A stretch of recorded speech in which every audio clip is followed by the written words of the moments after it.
In a crowded city lived a young man named Arif. To the world, he looked normal. He had a phone, a degree, and big dreams. But inside, his life was stuck on pause. Arif was full of plans, but empty of action. Every morning his alarm rang, and every morning he said the same words. 5 more minutes.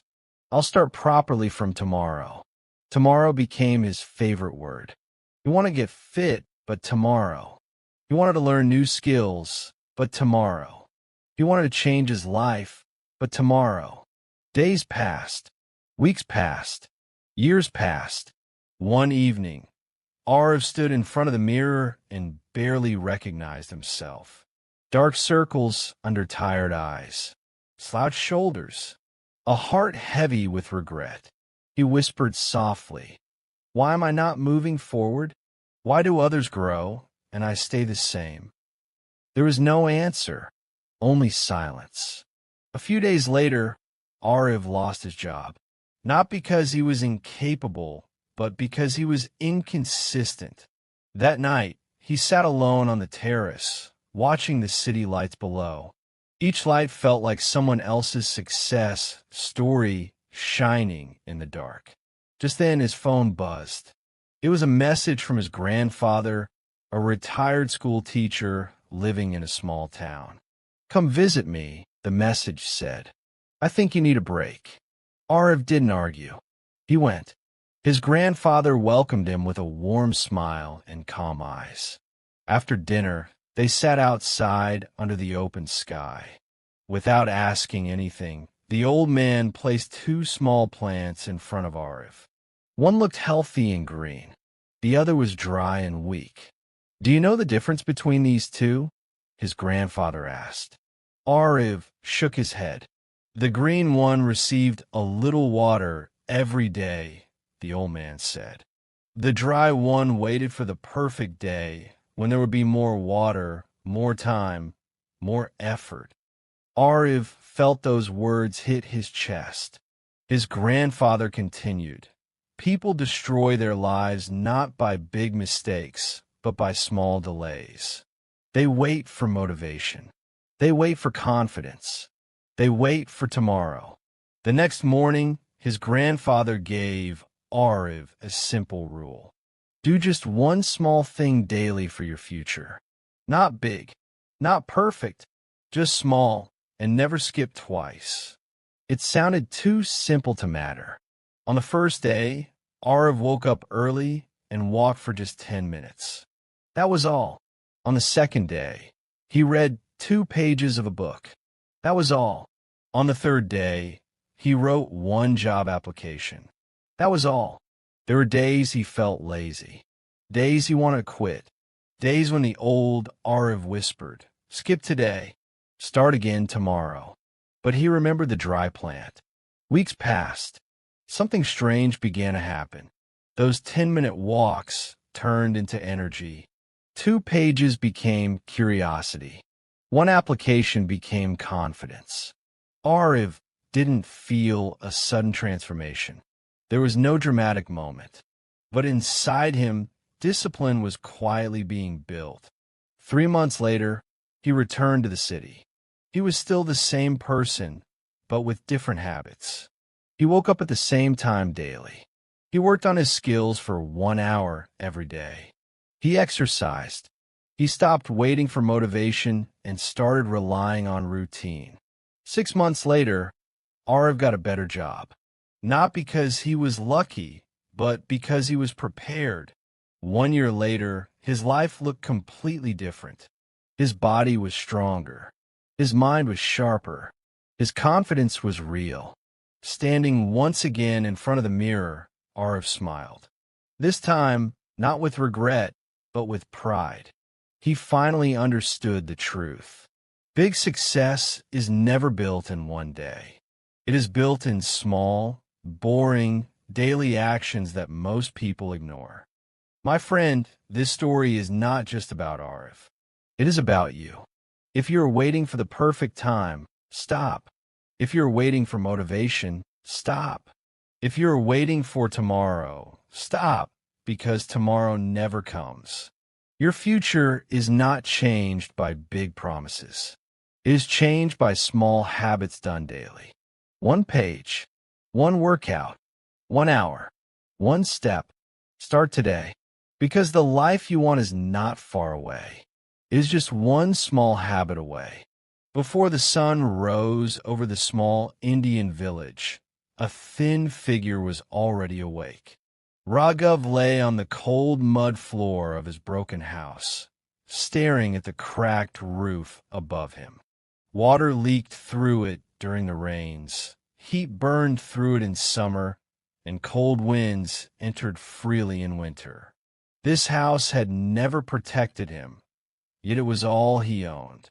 Beside him lay his wife, Sita, breathing heavily, her chest rising and falling with difficulty. Years of hunger and untreated illness had drained the strength from her body. On the other side of the room, two small children slept curled together on the floor, sharing a torn blanket. Mohan was only 10. Gudiyal was 7. Their faces were innocent, unaware of the weight their father carried every day. Raghav slowly sat up. His bones ached like an old man's, though he was not yet 40. His hands were rough, cracked, and permanently stained with dust. These hands had built houses for others, but could not build comfort for his own family. He washed his face with water from a clay pot and whispered a prayer. He did not ask for happiness or wealth. He asked for work, just one day of work. Raghav was a daily wage laborer. Some days he earned, many days he didn't. And on days he didn't, hunger slept with his children. He walked toward the village square, where dozens of men gathered every morning, standing silently like forgotten statues. Their clothes were worn, their eyes tired, and their hopes fragile. Each man waited for a contractor to choose him, not knowing whether he would return home with food or shame. A motorcycle arrived, breaking the silence. Dust rose as the contractor scanned the group. He pointed to a few men and told them to follow him. Raghav stepped forward, hope flashing in his eyes. The contractor shook his head. He did not explain. He did not apologize. He simply turned away. The motorcycle disappeared, and with it, Raghav's chance for the day. He walked home slowly, each step heavier than the last. His pockets were empty, and so was his heart. When he reached the house, Sita looked at his face and understood everything without a word. She forced a smile she no longer felt. The children ate watery rice that night. Mohan finally asked if he could go back to school the next day. Raghav lowered his head. The fees had not been paid for months. Mohan nodded, pretending to be strong, but his tears fell silently into his plate. That night, Raghav sat outside under the dark sky. He remembered his childhood, when he dreamed of studying, of becoming something more than a laborer. Poverty had taken those dreams and buried them under responsibility. Life had never waited for him. It had only pushed him forward. Days passed like this. Hunger became routine. Pain became normal. Hope became dangerous. One evening, Raghav heard an announcement near the village well. A government officer spoke about a free skill training program. Those who completed it could earn better wages. Registration would close the next morning. Raghav's heart pounded. This was not just a chance. This was a door out of suffering. He ran home and told Sita. For the first time in months, light appeared in his eyes. But Sita looked worried. During training, there would be no daily wages. No income meant no food. They had no savings, no safety, no backup. That night, hunger argued louder than hope. The next morning, Raghav went to the village square instead of the registration office. He told himself he would try next time. There was no next time. The registration closed. The bus left. The opportunity disappeared forever. Months later, Sita's illness worsened. Raghav borrowed money for medicine, then more money, then more. Debt surrounded him like a trap.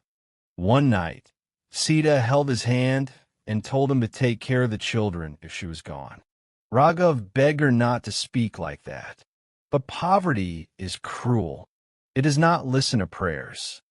Sita died quietly, leaving behind a silence heavier than grief.